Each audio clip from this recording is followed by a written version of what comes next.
I'm Juliette Arent from Arent&Pyke Interior Design Studio. I'm here with a local project today, and these are my 10 design essentials.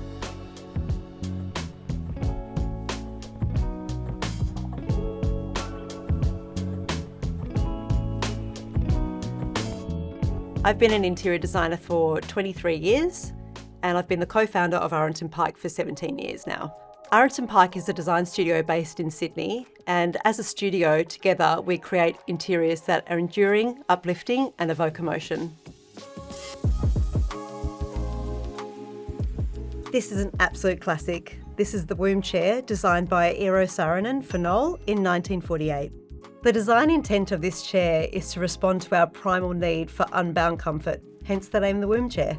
It was designed in an era where chairs were typically quite upright and ladies had to sit really formally. Florence Knoll commissioned Eero Saarinen to design a chair that felt like she was falling into a basket of cushions.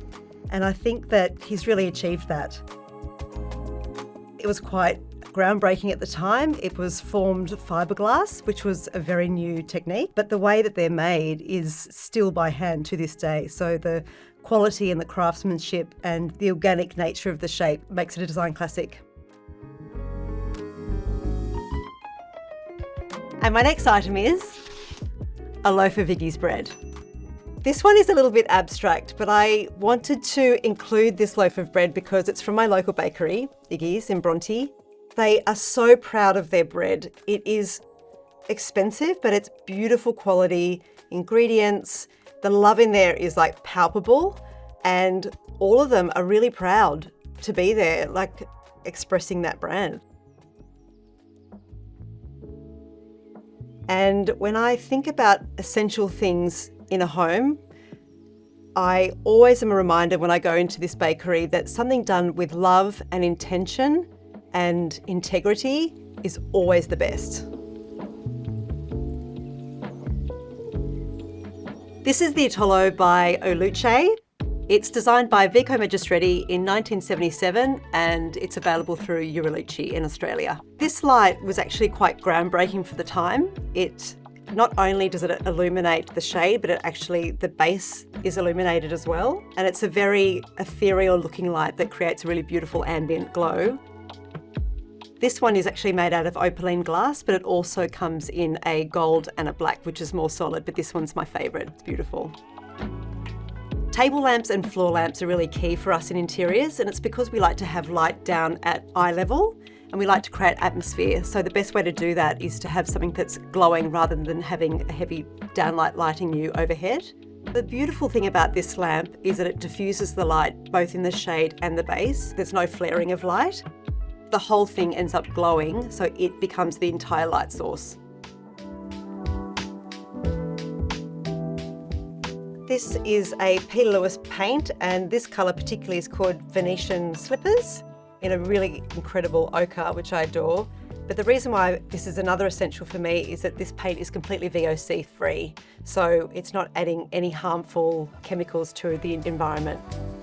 Colour is so important when designing a space because it really does bring out the character and the true essence of a home. As a designer, I always try and sneak a little bit of yellow and pink into all of my projects. There's so much colour in nature, and I think that people are often really confronted by it, but it doesn't have to be a bright yellow. It can be more subtle tones, more sludgy tones, but it's also quite easy to reupholster a piece of furniture or bring some colour into your bedding. We do take people on that journey when we're working with them at Arent&Pyke.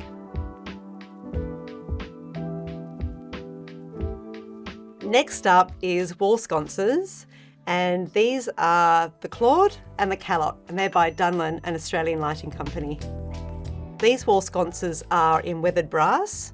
In an exterior application, you can use them outside, which lights the architecture, but in an interior space, and often next to a beautiful mirror in a powder room, it's lovely to have something that's more decorative and that's giving more atmospheric light. We love wall sconces because there is something about them that refers to another time, another era. There's something that's quite European about them, but they're also quite modern, so they work in most interiors.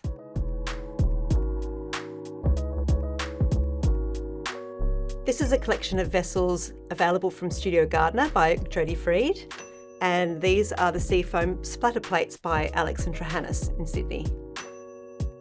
I think what I love about ceramics is that they are handmade, so we really do feel that in the pieces. They're not kind of manufactured or mass produced. It does add softness and character.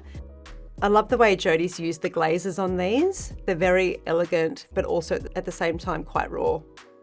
And for something a little bit more utilitarian, it's always lovely for a dining table to feel like it also has vibrancy and fun. And I particularly love these plates because they have been made in Italy and there is the artisanal quality to them, but it's just adding colour and vibrancy to the dinner table. Dressing windows and doors is definitely an essential in interior design, and we like to use really lovely kind of natural materials and finishes. So here we've got some gorgeous Belgian linen, and we also have fantastic bamboo blind.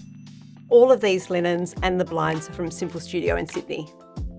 We always like to dress windows and doors with window treatments, either curtains or blinds or roller blinds like this bamboo blind. We love using bamboo as a window treatment because it actually allows filtered light into a space, and it is often about the romance. It allows light to be filtered in an interior, which adds poetry and ambience to a space. It's all about modulating the light. So again, it's about creating atmosphere and a mood. So sometimes it's more transparent fabric like this linen or something more solid. My next design essential is incredible textiles, and this one is from Pierre Frey, which is available through Millgate in Australia. What I love about textile is that it's almost functional art. There's so much fun and vibrancy, and you can add so much personality to a space with incredible textile. It can be used as drapery or upholstery, or perhaps as panels behind a bed head.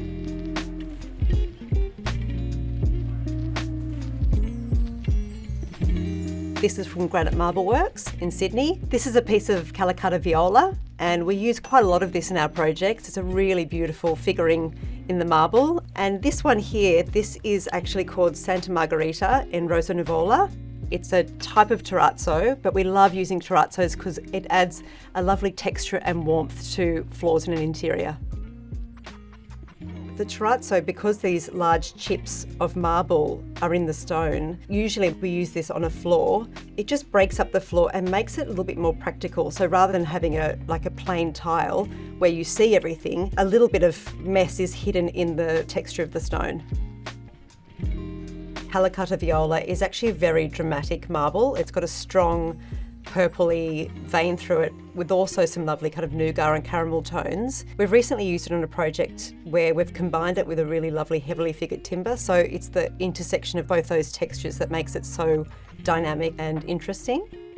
We use quite a lot of this marble in places like kitchens where everything is quite tactile, and it's such a beautiful feeling, the feeling of natural marble, which is why we love using it. It develops a patina over time, so we often encourage our clients not to get too precious about it, and that it is actually an expression of the life of a kitchen.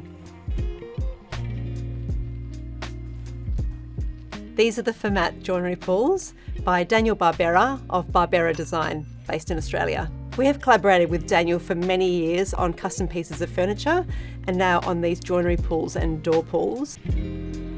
These Barbera joinery handles are organic and they're cast in bronze, and the more you use them, they patina over time, so it's a lovely addition to joinery. I love that this pair is asymmetric because it adds a quirkiness and a sense of fun. Having decorative hardware like this, it's like adding jewellery to joinery, so it just makes it more bespoke, more unique, more personal. These were my 10 design essentials. Thank you to the local project for having me.